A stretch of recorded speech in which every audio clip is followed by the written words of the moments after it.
And the uproar continues tonight following that new U.S. Supreme Court ruling. This ruling, what it does is weakens portions of the Voting Rights Act, which protects minority legislative and congressional districts. 11 Alive's Doug Richards is tracking the impacts here in Georgia, and he's also looking at how the viewpoints vary by political party.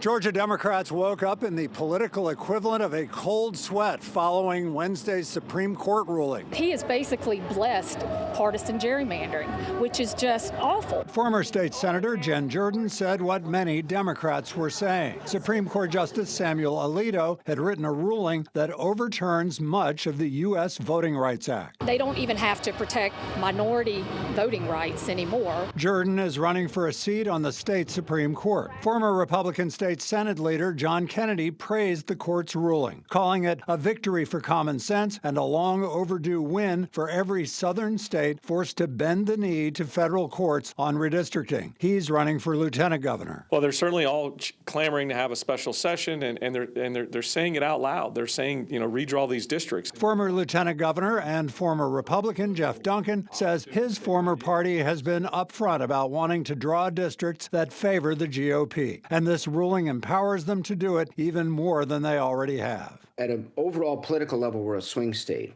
But when you look down at the district level, the maps have been rigged so that they pretty much eliminated competition. Could they do more? I'm sure it's possible to do more. Though some Republicans might want to change their election maps for this year's election, 2028 is a much more likely scenario. At the Capitol, Doug Richards, 11 Alive News.